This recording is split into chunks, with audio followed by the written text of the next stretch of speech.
The moderator for this session, Omer Aziz Sayed, and Sharmeen Obaid Chinoy to please come on stage. Ladies and gentlemen, please take your seats. We are ready to begin our session.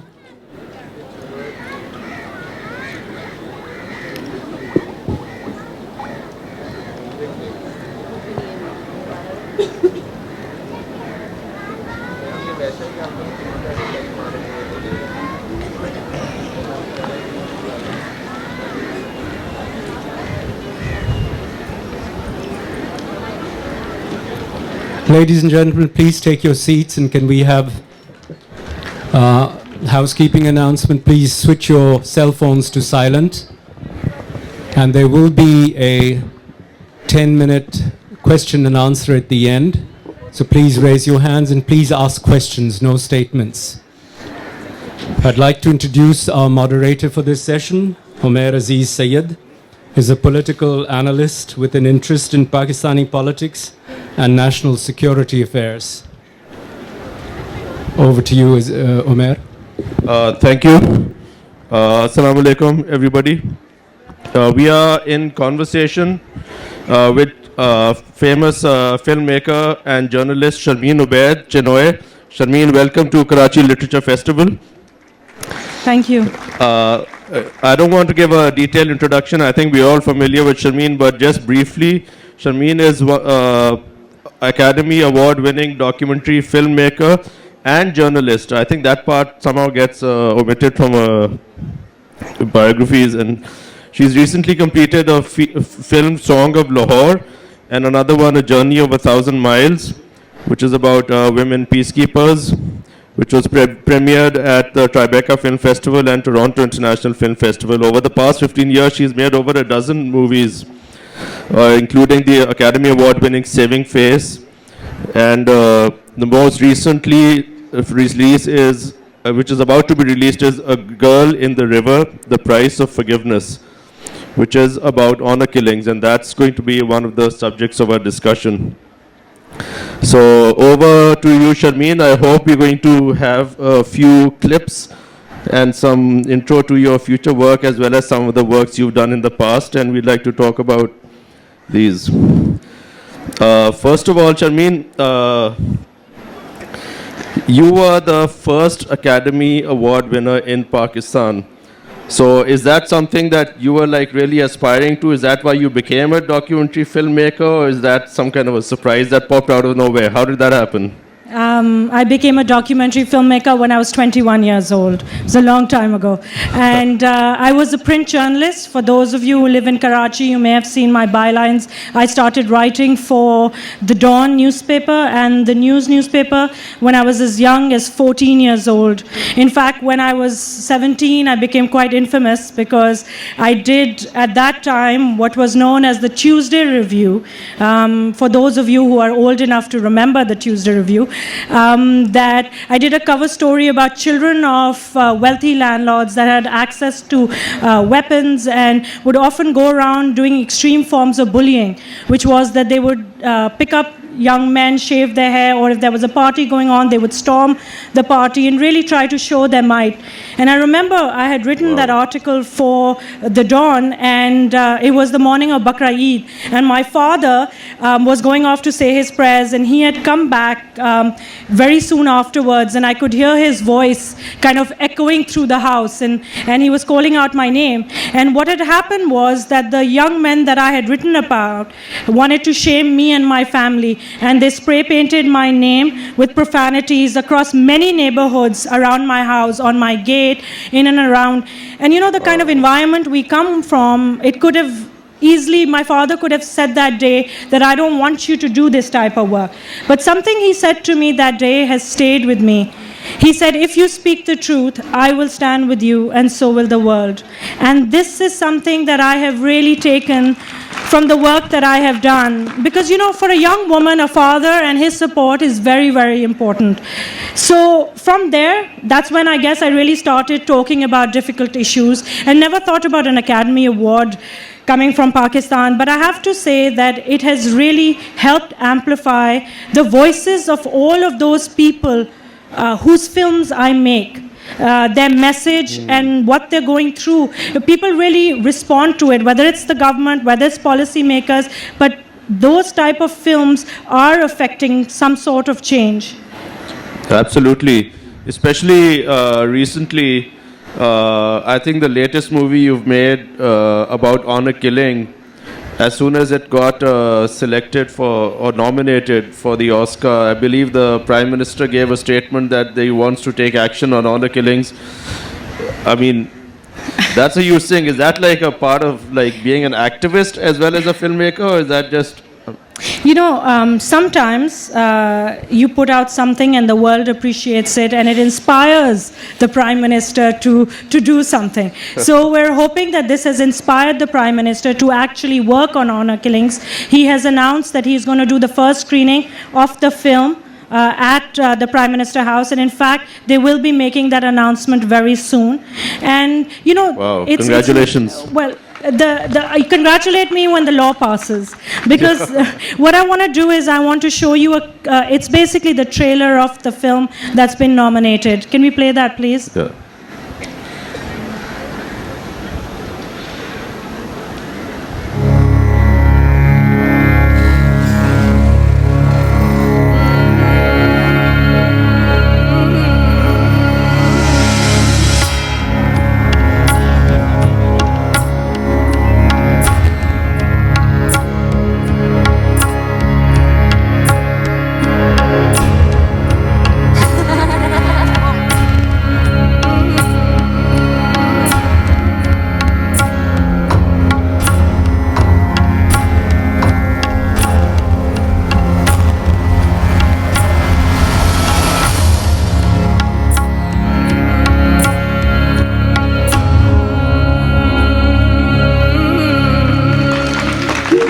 Let me just tell you about this film. It's a film about a young woman called Saba. And I remember picking up the newspaper one morning and it said 2 lines. A young girl had been shot, put in a gunny bag and thrown in a river, and she survived. And she was at a hospital in Hafizabad. We picked up the phone, called up the hospital, and arrived over there. And what I found over there really surprised me, that the social services in the Punjab worked. When the girl was thrown in the river, she somehow miraculously woke up and found her way, literally rolled her way through a fuel station where they called Rescue 112, which came to pick her up, took her to a hospital which was run by a man called Dr. Shahid, who has 2 daughters of his own. It's a small hospital, and he decided that this could have been one of his own daughters. So he bought his best surgeons, and she had been shot on the face and on her arm. And her father and uncle who shot her thought that she had survived, that she had died, but she had survived. And so they didn't have any idea. At this point, they're thinking that she's dead. So she's at the hospital, the best surgeons are there. The local police SHO, Ali Akbar, literally the man that you would think wouldn't be interested in a case like this, made it his life's mission to find the father and the uncle, and says very categorically in the film, this is not part of my religion. Kindly do not think that honor killings have anything to do with Islam. And you know, in a small town like Hafizabad, to find a head of a hospital and a policeman kind of talking like that, it was so refreshing. He went out, found the father and the uncle, the young girl, so determined to fight the case, has this wonderful pro bono lawyer called Asad Jamal who's worked on honor killings for a long time, and she's fighting the case, and then suddenly all of the neighborhood elders decide that this is too much, that she should not fight this case, that they have to forgive, because he's the sole breadwinner of the family, and after all, she did bring shame to the family because she decided to get married out of her free will. So they told her in-laws, which is where she was living, that if she didn't forgive, that the neighborhood would ostracize them. The whole family. The whole family. And that they could no longer get any loans, they could no longer move around in the community. And the kind of pressure that there was enormous. And we filmed the whole process. Where was she living? Where was she staying So she had during this gotten process? married. Basically, what had happened was she decided to get married out of a free will. So Right. in the court, she got married. Her father and uncle found out, and she was engaged to this man, but her uncle wanted her to marry someone else. So then they basically got her from her in-laws' house and shot her. So in the process of the film, she has to forgive, and there's a line in the film And she that moves back into her husband's she's living with family her after husband. she came out of the hospital. Yeah.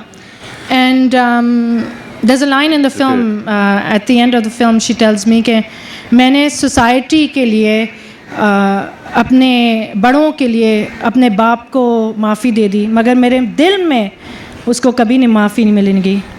Wow. And her father, who got Was out the of jail, father repentant? Did he ask for forgiveness? Was there? no, there was no repentance. Father tells me in jail that मेरा हक बनता है, मेरी बेटी है, मैं मारूंगा उसको. क्यों मारूंगा?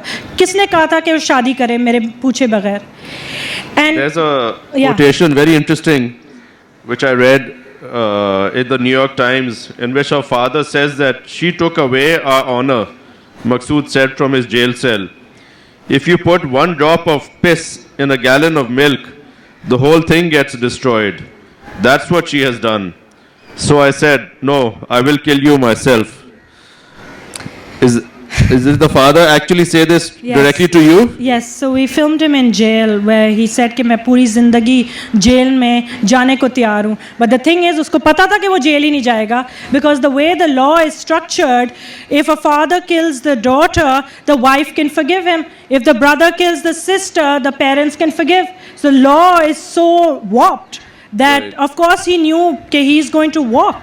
And the day he came out of jail, there's at the very end of the film, he's walking through these fields and then he turns around and says कि मेरी तो शान और भी ज़्यादा हो गई है और मेरी जो बाकी बेटियां हैं उनको कैसे कैसे रिश्ते आ रहे हैं क्योंकि लोग समझते हैं कि मैं इतना बड़ा हूँ क्योंकि मैंने अपनी बेटी को इस कदम से रोका.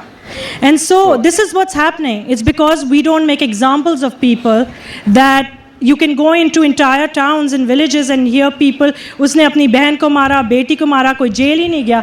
तो killing a woman is no big deal. There's no deterrence factor. There's no, and the law, as you said, since it revolves around like immediate family being the ones who either forgive you or not forgive you. So within a family, there's actually the role of the state is just not there, right? Yeah, the role of the state is not there. So this film will be out in Pakistan in a few months. According to the Academy rules, we're having to play it in the US first, but this is a film and we're launching a massive campaign with it. We are taking the Prime Minister to his word. He has offered help. He wants to work on honor killings. We welcome that and we will work with him on it. There are tons of activists across Pakistan who've been working on honor killings for decades. And we hope that this film will help them do the things that they wanted to do. Absolutely. We hope so too. You have done other work on honor killings too. Do you want to tell us about your other film? I just finished another film. It's a short film done by SOC Films, my production house. It's about Kohistan. So what I wanted to really show everyone was that even if there is a high-profile honor killing case in Pakistan, nothing happens to the killers. So I don't know if any of you remember, but the Kohistan case was a group of young girls were clapping. And some boys were dancing in Kohistan, and the girls were killed when the video was leaked. And the young boys in the video ran away, but their other brothers were killed in retribution. And there is one of their brothers, Afzal, who's fighting for justice, and he's gone right up to the Supreme Court. There was a fact-finding mission that went and came back duped. They showed photographs of, they brought these women forward saying they're alive, but they were not. So what I really wanted to show... There were other women. There were some other women. What I really wanted to show was that even if there is a high-profile case, nothing ever happens when it comes to honor killings. Because This case was all over national media. The superior courts were involved. Yes. So, unfortunately, I have to say this, Pakistan has a very strange obsession with the concept of honor. And somehow, honor only rests with women. I wish that honor rested with men. I'd like to show you the trailer of that film, which is available widely now. It's been released by Vice.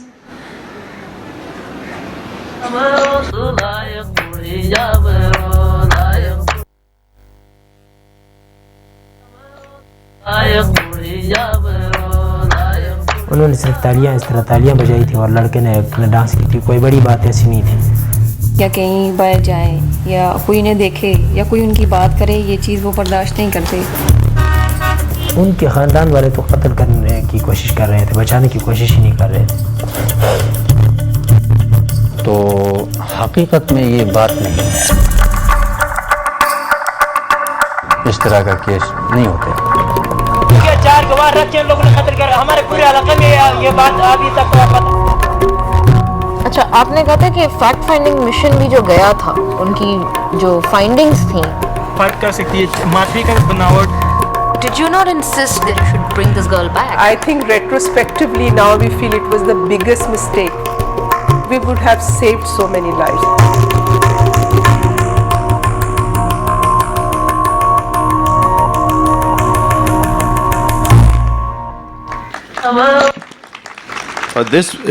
This has actually been released, so Yes. it's about to be Everybody released. can watch it. Okay. It's on Vice News. It's available online. So this is, yeah. Maybe we should talk about happier things. Yeah, just one question before you move on to your next issue. You obviously do issue-based work, but is this something that you find there's some progress going on? Is there a growing constituency that this issue of honor killings is being addressed by, or is that something that's... I think that, look, as a filmmaker, my dream is that or any filmmaker's dream is that when they make a film, they hope that it starts a national discourse. And there's no better way to start a national discourse than get an Academy Award nomination in this country, apparently. So now, because of the attention the film is getting and the Academy Awards, you find that newspapers and television channels are talking about honor killings. You know, we have to have a national discourse. I mean, people actually think in this country that honor killing is no big deal, that it is something that is the right of a man in this country. And so until we have... Or a duty. Or his some would duty say. in some cases. But until we have those difficult conversations, I don't think that we can have a national consensus. I mean, I think we need to move towards that because 1,000 women are reportedly killed. We think the number is at least twice or 3 times because honor killing is ghar ki मामला, घर के अंदर, बाहर बात नहीं जानी चाहिए. And in that, people don't report these cases. And so it's very important to actually have this discourse. And I hope that this film will be a small part in what wonderful work is already taking place by so many parliamentarians, senators, and activists in this country. Yeah. As you can see, even like low-level, police officers, the hospital, there was, in a small town, there were... I have to say one thing receptive. about the Punjab, even though I live in Karachi, is that the system does work there in many, many places. It's food for thought for Karachi and for Sindh. Before we move on to, I know we have a few other films you wanted to discuss, but related to the honor killings issue is, the criticism that you get a lot that I love that. Sharmeen likes to paint a bad picture of Pakistan and she gets rewarded for that abroad. Imagine, all of you can do that. Exactly. So how do you if respond? you don't like what I paint, then fix the problem. Why are you shooting the messenger? Why don't you fix the problem? Do you like having women killed in this country? Do you like having women have acid thrown on their faces?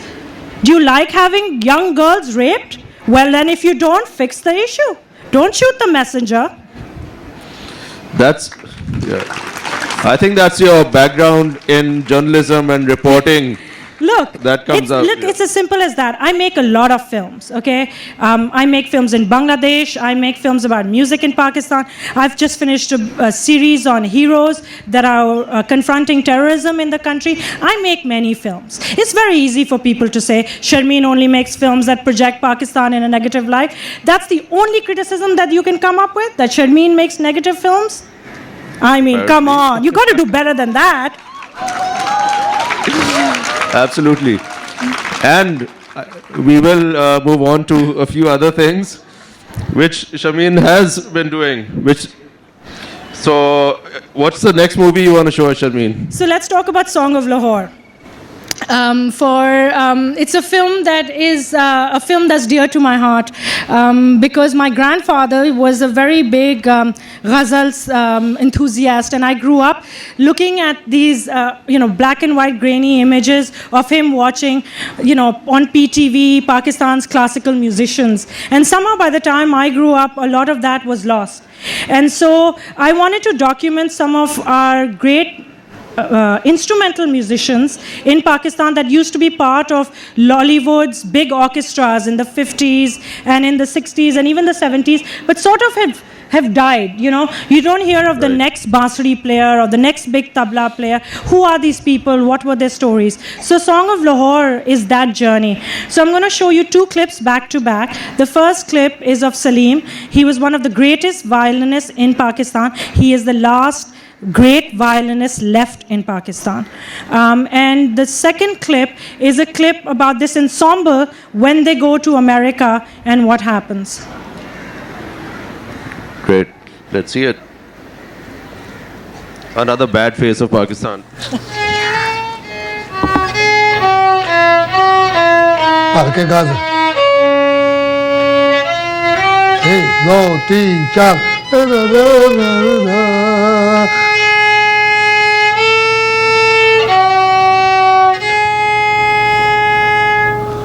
काफ़ी जगह गलतियां हुई हैं तेरियां एक तो note B flat की जगह B नाचर लग गया है हमारे जो वालिद थे ना तुम्हारे परदादा हमें पता कैसे वायलेंस सिखाते थे कैसे सिखाते पता है वो तो बताते बाद में तो काम पहले कान मरोड़ देते जिनको पता ही नहीं और तुम्हारे घर में गंगा बस रही है और तुम उससे कोई फ़ायदा नहीं ले रहे और हमारी ज़िंदगी का क्या पता है भाई यहाँ से कितने घंटे मेहनत करवाते थे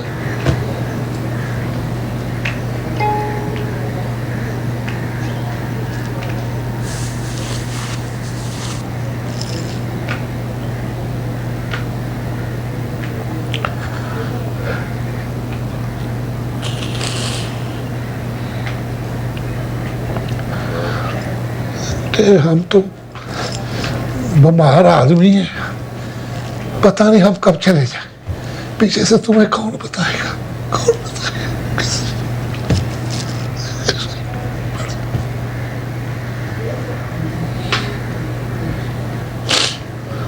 चलो अल्लाह बाहर से अल्लाह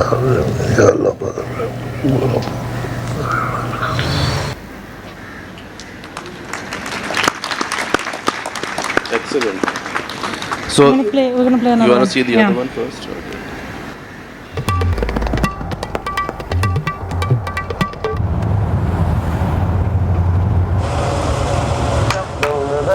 अच्छा उस्ताद जी वो उसको हमने विंटन को हमने वो सॉन्ग सुनाना है मस्त मेलोडी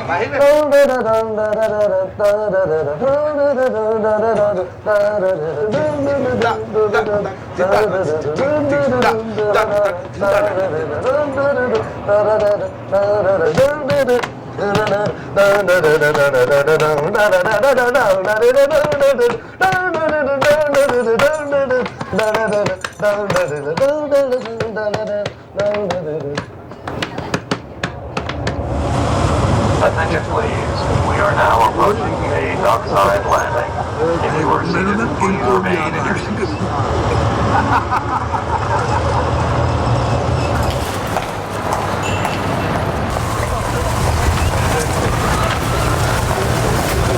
लो जी आगे centre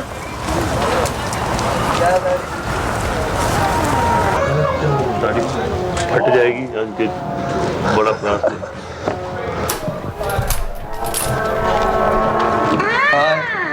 Okay, gentlemen, this is the Satchel Ensemble. Jazz and Lincoln Center, welcome. Welcome. Yes, sir. Hi. Say y'all. Good job. Hey, gentlemen, let's try to get it organized together. Maybe we could start with Baaki listen. with Najib and Balu. We could play to 12. 12, yes. Right? So we do the 12 2 times. Oh, start with the 24 bars the start. ठीक है उनका बिल्कुल okay ठीक है. Okay, you want to try? Yes. Okay, so you start.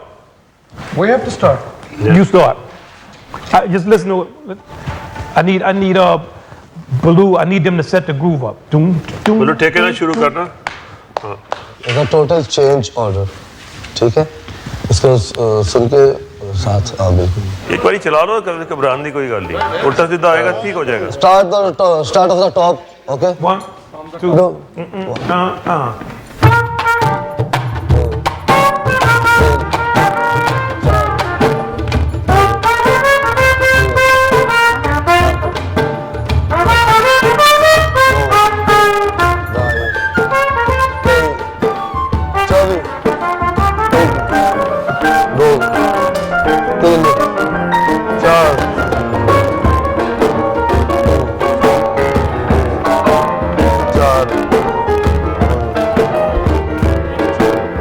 First things I heard from the Satchel Ensemble, I like the fact that it wasn't really just commercial electronic music, and also just the quality of the players. It sounded a lot like musicians who came from a long tradition of music, a certain naturalness with playing.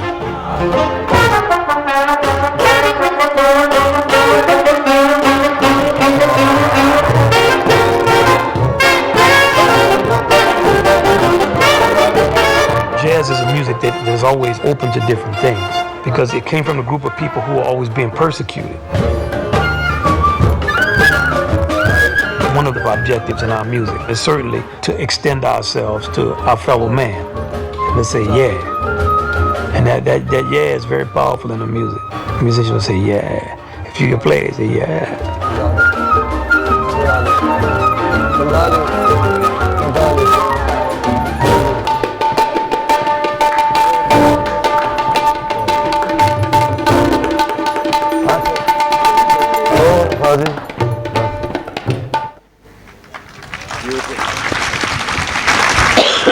So I've documented Satchel's journey over a period of 2.5 years, from Lahore to New York, where they played sold-out concerts, and it's really a story of triumph about how these musicians that used to be backup musicians to some of the great people and these ensembles have then now played with Wynton Marsalis, are traveling around the world playing jazz with Pakistani instruments. And this was Wynton Marsalis we were just seeing. Yes. Amazing. So this band, they were basically traditionally from the Lahore film industry. Yes. And as the film industry declined, Yeah. that also affected that Yes, whole... so basically many of these musicians gave up playing because they didn't have any venues to play at. They had no steady streams of income. And so they stopped playing, many of them. And then there's a British Pakistani philanthropist who came to Pakistan and brought them together, built a studio in Lahore, and that's where Satchel Studio started from. And now the most exciting news is that Satchel is releasing an album in the United States with Universal Music. And album ke upar there are some very big stars. We have got Meryl Streep to record Faiz Ahmed Faiz to the music of Satchel. So it's our way of taking Pakistan and a bit of our culture to the West. And this album will be released in April, and they are going to be playing a series of concerts in America. In America, and Yes. hopefully in Pakistan too. Hopefully in Pakistan too. So, Wynton was very interesting. He was talking about like the politics of the music, like how it's used to express resistance or express their own rebellion. Is that something that is a part of the Lahore music culture, or where Sachal is coming from too? Well, Sachal has, I mean, these musicians have been persecuted. I mean, Salim, the violinist, talks about, I mean, he played for the Queen when she came. The state, the Pakistani state used to have orchestras when the head of state used to come. They used to play this music. We're talking about a time that few from my the 50s generation and 60s, yeah. can relate to. But they've seen those heydays of Pakistan. And it's a very Right. different music because, you know, now when you see instrumental music, perhaps, of course, not people who have a greater understanding of music, but a lot of people think that it's associated with the red light district, to be honest. Many of these musicians, when they're going home and they have a bansuri or a tabla in their hand, the people in the neighborhood say ke ye marasi ja rahe hain. And that respect... And the Marasi has become like a curse word. Absolutely. And that respect is completely gone. I mean, Bakir, who's the flutist, has soundproofed the room he plays music in because he doesn't want his neighbors to hear that he's playing music. And for a long time, he says, they hid that they were a music family. And you know, people say music is thriving in Pakistan. Yes, some music is thriving in Pakistan, but there's a lot of other music that isn't thriving. And it is going to die with many of these people that live. And so, hopefully, by capturing their story, we'll inspire many more people to take up these instruments because they really are playing some beautiful music. And I don't know if we have do we have a clip of the concert? Okay, we don't. Okay. Yeah, but I mean, the big issue in any career is obviously, can you make a living off it?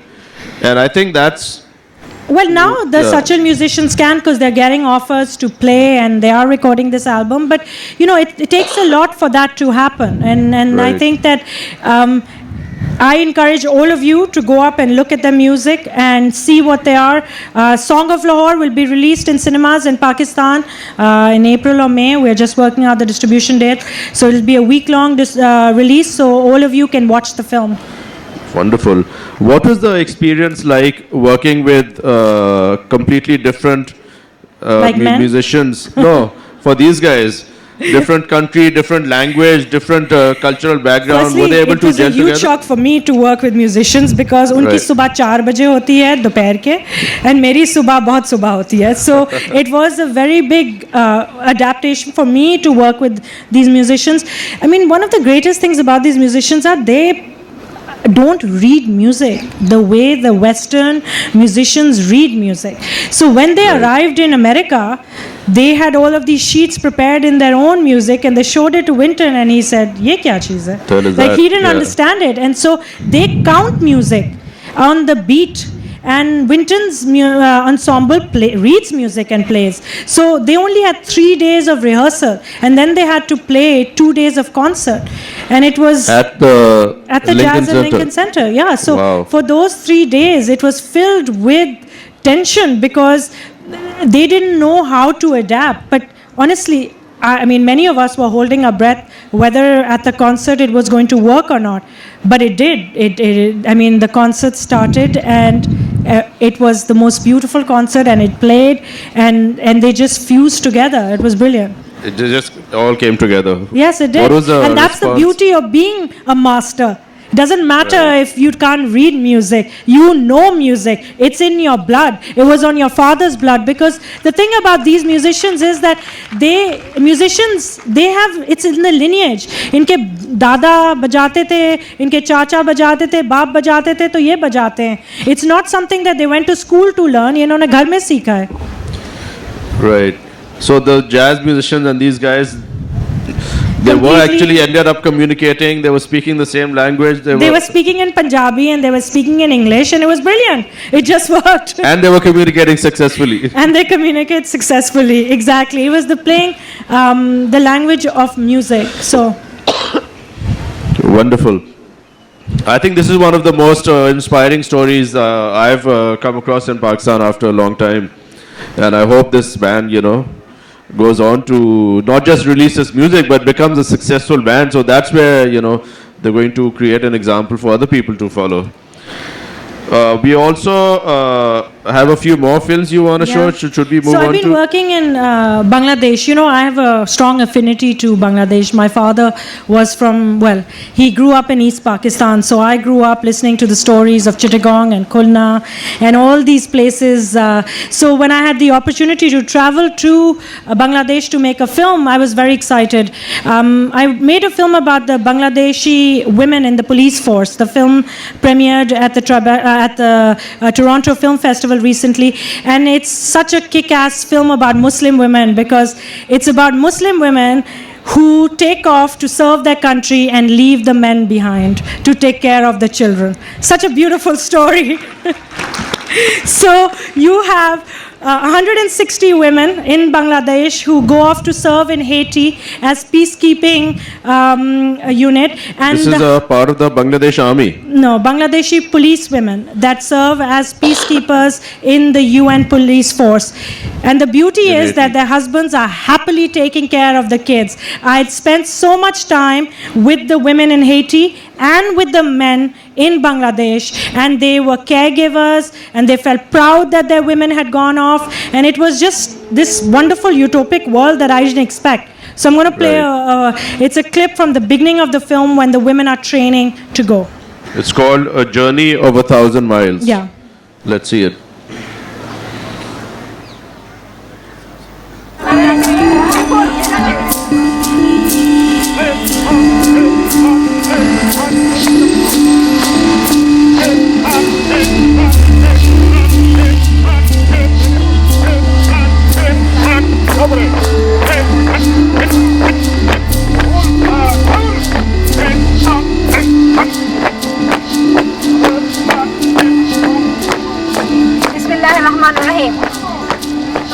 আমাদেরকে হেইতি মিশনের জন্য primarily select করা হয়েছে। ওই দেশটায় unstable অর্থাৎ একটা অস্থিতিশীল অবস্থা চলতেছে। তো ওদের দেশে যেই সব মন্ত্রণালয়গুলো আছে তারা কিন্তু কাজ করতে পারছে না। ওদের দেশে নিজস্ব পুলিশ বাহিনী আছে, তারা এখন তাদের নিজেদের মতো কাজ করতে পারছে না। আমাদের কাজ হচ্ছে ওদেরকে গিয়ে ওদের এই অবস্থা থেকে উতরানো এবং ওদেরকে একটা স্থিতিশীল অবস্থায় নিয়ে আসা। আমি কি বোঝাতে পেরেছি? থ্যাংক ইউ, ধন্যবাদ সবাইকে। তুমি হেলমেট লাগানো কেন? এই হেলমেট লাগাও, সেখানে দাঁড়াও। হাই ফ্রন্ট, আমরা এই যে ক্রাউডের মধ্যে এই দল মানে দলের মধ্যে আছি, এই দলচ্যুত হয়ে দল ছুটো হয়ে কোথাও যাওয়া যাবে না। ওকে। আমার বাবা একজন পুলিশের হাবিলদার ছিলেন। আমার বাবাকে দেখে আমার এই পুলিশে আসা। আমার বাবা বলতো যে আমি যদি ছেলে হতাম তাহলে হয়তো ভালো হতো, মেয়ে মানুষ পুলিশে আসাটা অনেক কষ্ট। এছাড়া অন্য কেউ বাধা দেয়নি, সবাই উৎসাহ দিয়েছিল। Ready to go, go go.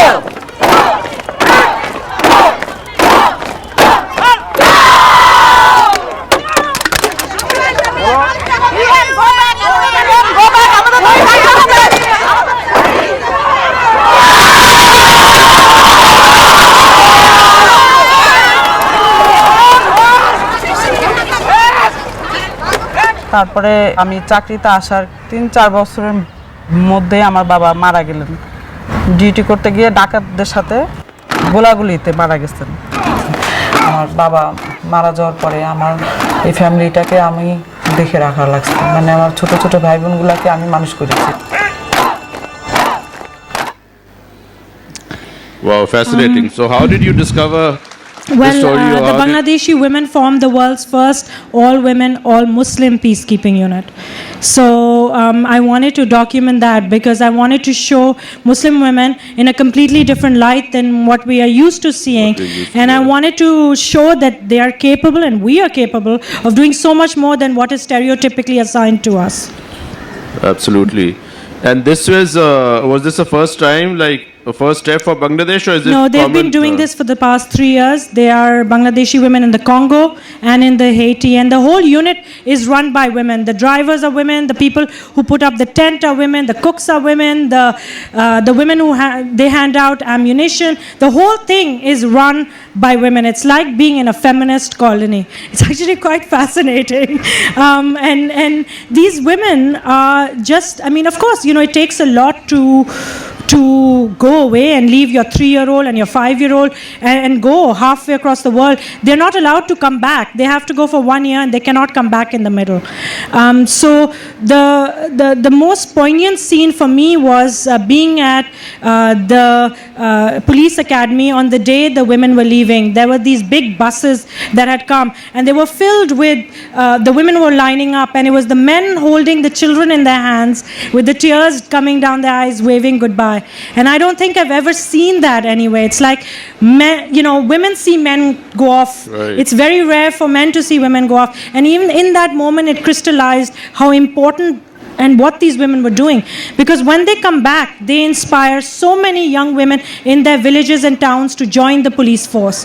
They go out, they talk about what they've done, they show videos, they show this side of themselves and what they're capable of doing. And Bangladesh has a huge women's police force now. Right. Is there, do you find there's a difference between Bangladesh and Pakistan in terms of participation in the workforce for women or in law enforcement? Because we have, as you can see, even over here, we've got very impressive women police commandos hanging around wearing bulletproof flak jackets. No, now Pakistan, I mean, now there's so many women. We've just finished doing a film about these two incredible women Shahzadi, who is in Hangu, and she runs the police academy there, and she is the one in charge of teaching the men. And it's fabulous what she's able to do. So we're documenting these two female police officers and what they're going to do. And before you start the Q&A, I'm going to play one more. I'm going to talk about, we finished a series last year which was called I Heart Karachi. And it was about 5 people in Karachi that you don't know about that are risking their lives to make it a safer place for you. This is one such woman, Naseem Akhtar. आप लोग सब ready हैं? Daily शीटें हैं सबके हाथ में? मेरी बात गौर से सुनो। देखो, जिस इलाके में हम जा रहे हैं वो आपको पता है कि ये एरिया कितना डेंजर है, खतरनाक है ना। तो आप लोग घबराना नहीं है, डरना नहीं है। बाइक वाला आ जाए तो इधर उधर भागना नहीं है। बिल्कुल आपको अपने काम पे तवज्जो रखनी है। सीधा वहाँ नहीं, सीधा सीधा वो इलाका करना है। सीधा चलो और थोड़ा स्पीड से चलें आप लोग। जो लेडी हेल्थ वर्कर हैं वो हमारे हेल्थ डिपार्टमेंट में रीढ़ की हड्डी का किरदार अदा करती हैं। वैक्सीन फौरन अंदर रखें। दरवाजे खटकाना। जब पोलियो वर्कर्स पे पहला अटैक 18 दिसंबर को हुआ और मेरी 2 वर्कर को शहीद किया गया, खौफ बैठ गया कि इतने बच्चों को माजूरी से बचाने जाते हैं। तो उसका सिला हमें ये मिला कि हमारी एक वर्कर जो 250 रुपये पर डे लेती है उसको मारा गया। बच्चे हैं छोटे। अब ये इस तरह पोलियो होता है कि हम सिक्योरिटी के साथ जाते हैं।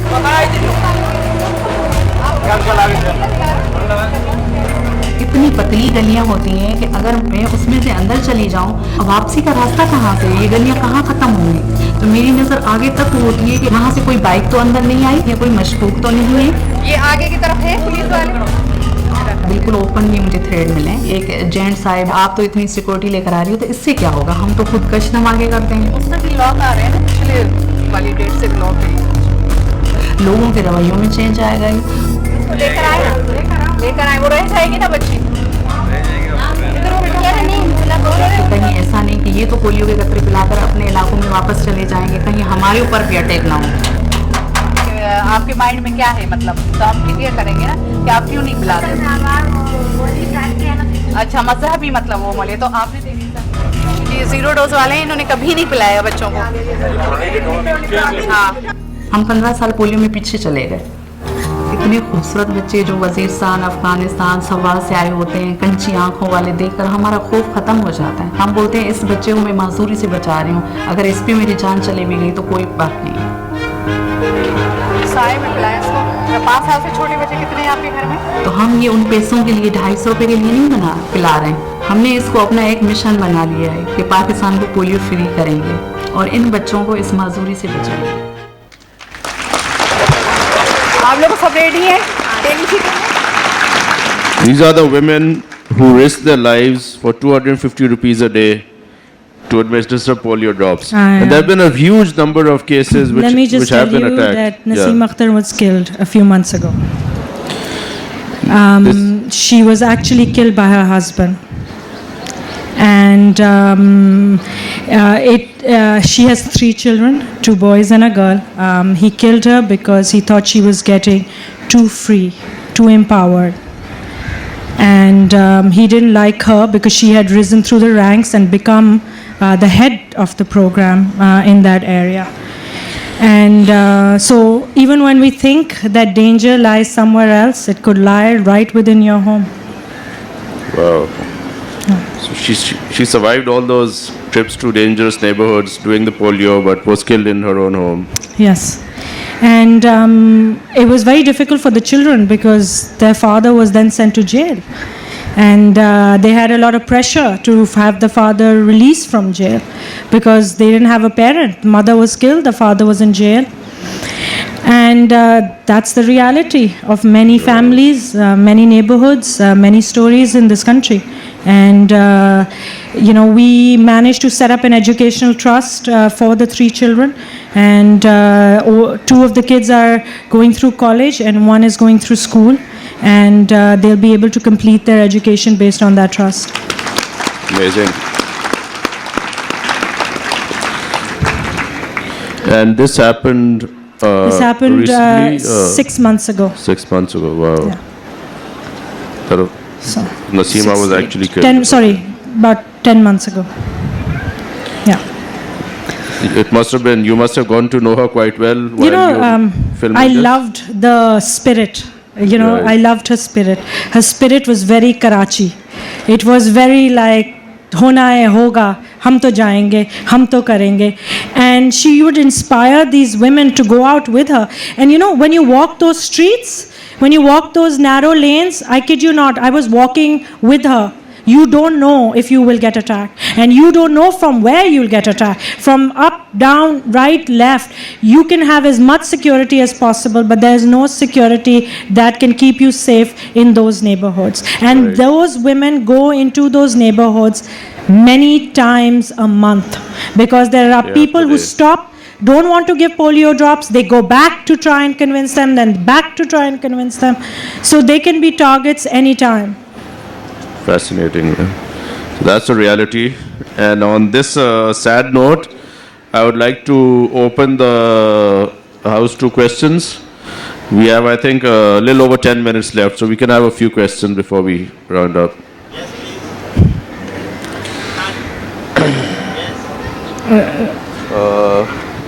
Take a second. We do it turn by turn, Ji.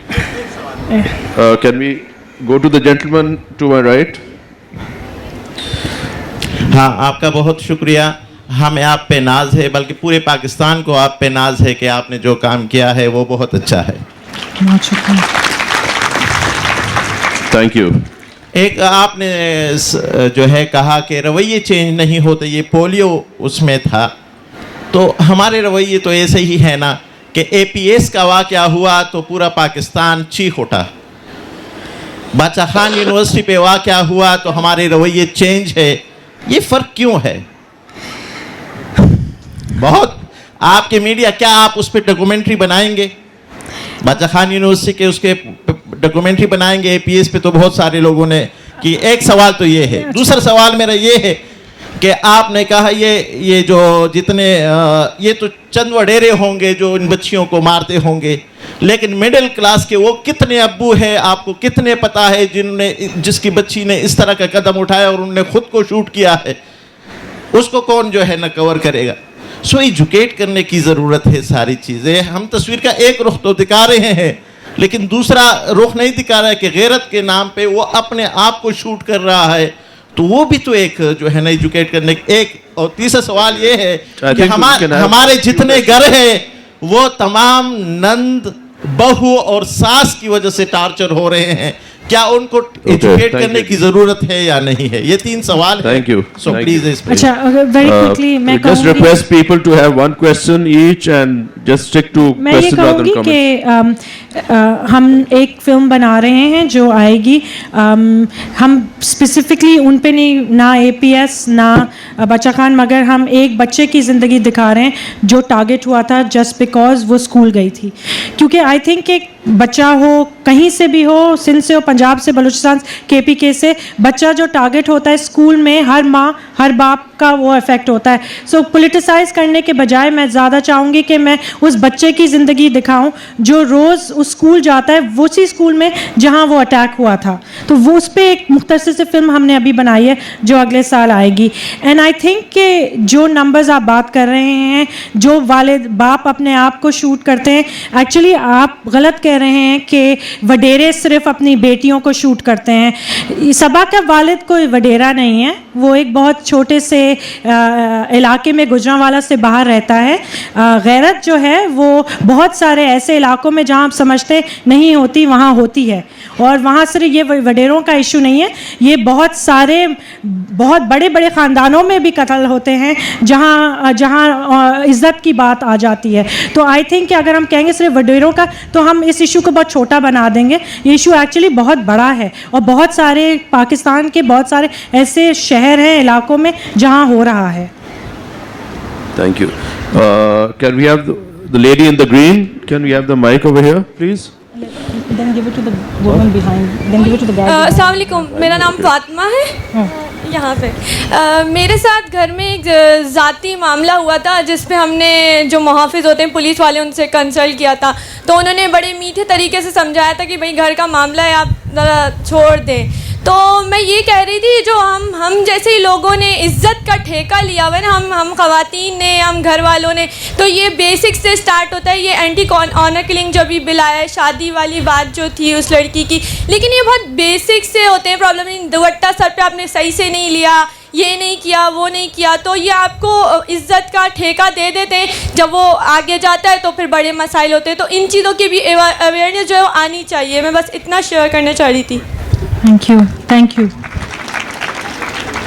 Hi. First of all, I have a problem with the terminology honor killing. I think that should change because there is nothing honorable about it. I think we need to have a dialogue and we need to come up with something else to refer to that. When I say premeditated, cold-blooded murder, which is what I call honor killings, people look at me because they don't understand what I'm saying. So I have to say honor killings. Okay, I have a question. My question was that you talked about the PM taking up this cause, and I don't know what his end goal is or what do you want it to happen, because as long as we have these regressive religious laws that you can forgive your son or your father or whatever, unless those are not addressed, what will happen? So let me tell you what's happening in the Punjab. Toba Tek Singh and Jhang, any honor killings that take place in those two districts, there is PPC 309 or 390, I'm forgetting right now, which means that if you do a murder that incites the population, that it's non-compoundable, meaning it's against the state, so you can't forgive. So in those two districts already, honor killing cases are being treated against the state. Forgiveness is not being allowed. So ऐसा नहीं है कि पाकिस्तान के पूरे पाकिस्तान में नहीं हो रहा, कुछ एंटरप्राइजिंग लोग हैं जो ट्राई कर रहे हैं. सो टोबा टेक सिंह एंड जंग is happening. There is a police statistician in the Punjab police force called Waqas Hassan. He is collecting the statistics of these two areas since they've started recording. So जब भी कोई गैरत वाला कत्ल होता है, he records it and says as PPC 309. So इसका मतलब है कि now you can't forgive. So this can happen. We just want it to happen on a national level. You need people to actually implement the existing laws, and there is a bill that passed through Senate in March 2015 called the Anti-Honor Crime Bill, which Senator Sughra Imam had pushed through, that has lapsed in Parliament. We want to ask the Prime Minister to push that law, and his brother runs Punjab. In Punjab, they're already taking these concrete steps. Why are we not doing that across the country? It's not that we can't fix ourselves. Let me make it very clear. We can fix ourselves. There are many, many occasions where I have seen where the system works. And when it works beautifully. We just want it to work all the time, not some of the time. Right. And it's interesting that somebody was telling me like this thing about forgiveness laws, that big crimes like murder, these things you can actually forgive, but if there's you have a case of a theft or petty crimes, those things actually cannot be forgiven. देखिए, That's आप considered a terrorism- crime against आप the state. terrorism में forgive नहीं कर सकते. It's a crime against the state, right? So ऐसे नहीं है कि पूरे पाकिस्तान में हर law जो है वो forgiveness पे based है. नहीं, absolutely not. In terrorism cases you cannot forgive, and if you can't forgive in terrorism cases, how can you forgive honor killings? भाई अगर बाप ने बेटी को मारा है तो उसकी बीवी तो of course उसको forgive करेगी. I mean, कौन सी सोसाइटी में बीवी नहीं forgive करेगी, especially in a society like Pakistan, जहाँ बीवी can't do anything that the husband doesn't tell her to do. So that is just like oxymoronic to have that law. You can't forgive, not in honor killings. It should not be there at all.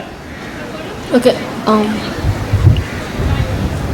Okay. I had a question. Yeah. I was just wondering, you make these movies like Saving Face and The Girl in the River for a greater good, right? Like, you're trying to get to voice a cause, but you're filming these women through the most traumatic journeys of their lives. So do you ever have like a moral or ethical struggle?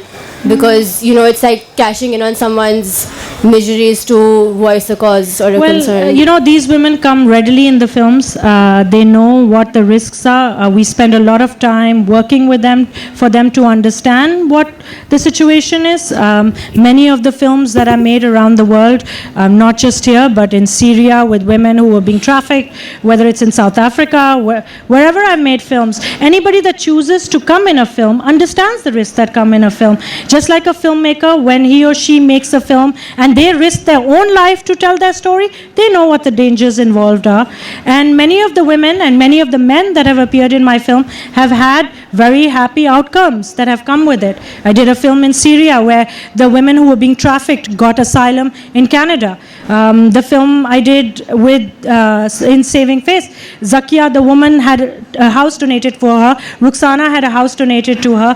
I've done a film with a number of people who worked with the Ministry of Defense in England as translators in Iraq. Their asylum was denied by Iraq. When the film came out, denied by the UK, when the film came out, their applications were processed and they got asylum in the UK. So sometimes the film that you do directly affects the people that you do the film, and sometimes they do it for the greater good. Sabah called me up a couple of days ago and she said, Baji, hum World Cup jeetne ja rahe hain, because she thought that somehow she had read ke ye World Cup hai. Okay, and she said, I am with you and I want this to happen, and agar Prime Minister law change karenge to main jaakar unko khud hi शुक्रिया अदा करूंगी, because she says in the film कि जो मेरे साथ हुआ वो किसी और के साथ नहीं हो. And in fact, in the course of lead up to the nominations, a donor has come forward and they just donated a house to her. They got all her paperwork in order. She got a birth certificate, which she never had, a NADRA identity card, which she never had. So, I think there are risks involved on all sides, and people have their eyes open when they want to tell their story, and everyone has a chance to do something with her story. Now we have a national discourse about honor killings.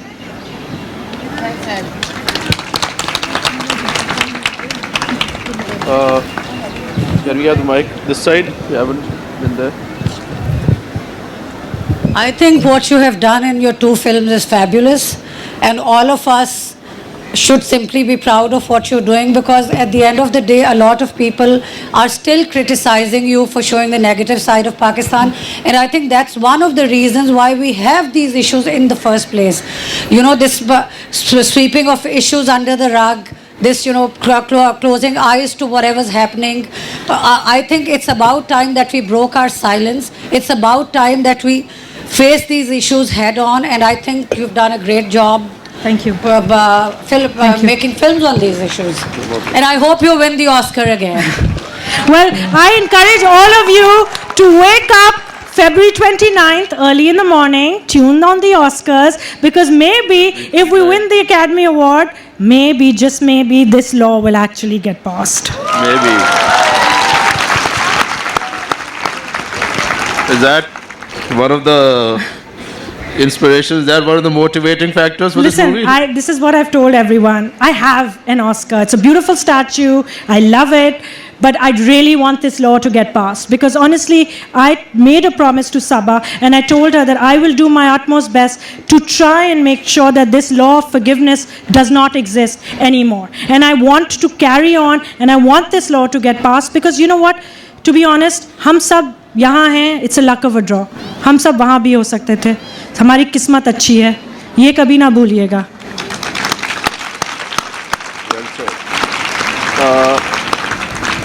Are there any more questions? Maybe one from the back, please.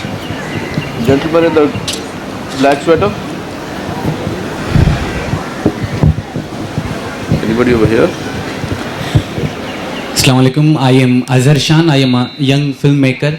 आप हमारे लिए एक inspiration हैं और हमारी खुशकिस्मती है कि एक कंपटीशन में हमारी जज भी थी और मेरा सवाल जो है आपसे ये है कि डॉक्यूमेंट्री फिल्म मेकिंग में हमारे पास पाकिस्तान का हम देखें तो बहुत कम लोग हमें मिलते हैं और आप हमारी इंस्पायरेशन हैं, आप फिल्म्स करती हैं. तो मेरा क्वेश्चन ये है कि हम जानना चाहते हैं इतनी डिफ़िकल्ट मौज़ूआत पर जो फिल्म करती हैं उसके दौरान कौन कौन सी मुश्किलात फेस आती हैं आपको और उनका आप सामना कैसे करती हैं. That's it. आई थिंक बहुत शुक्रिया.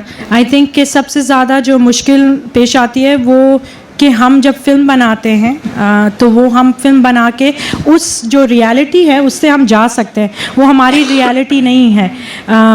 तो मुश्किल होता है सोचना कि हमने फिल्म बनाई, हम आगे चले गए, जो लोग उस इशू से डील कर रहे हैं रोज़ उनकी क्या हालत होती है. इसलिए I think there is a certain level of guilt that as a filmmaker, every filmmaker carries. You know, जब मैंने नसीम अख्तर की फिल्म बनाई थी and she died after that, so for a long time I thought कि in some ways I felt guilty कि we made a film about a woman, she's died, इनकी film दिखानी चाहिए या नहीं दिखानी चाहिए.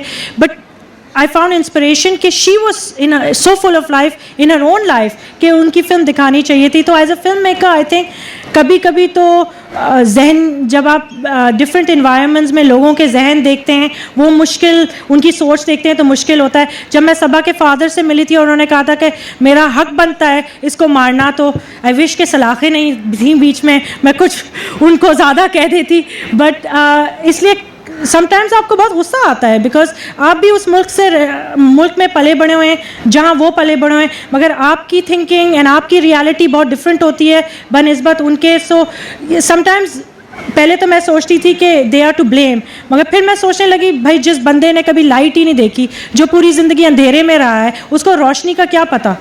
तो इसलिए I think in some cases there are lots of different filmmakers. For me it's primarily लोगों के जहन एंड ऑल्सो कभी कभी जब फिल्म बनाते हैं तो हम चले जाते हैं उस इलाके से, उस एरिया से, एंड वो लोग जो मुतासिर होते हैं वहाँ रह जाते हैं, तो उनकी रियलिटी देखना it's a bit of a thing. Thank you very much, Sharmeen, for your time and Thank for you. being with us. Thank you, Don't forget to audience, watch for the your Oscars. questions. We've run out of time, but thanks a lot for coming, everybody. Thank you Sharmeen और thank you Umar. हमारा next session जो अब शुरू होने जा रहा है वो एक शाम अनवर मसूद के नाम.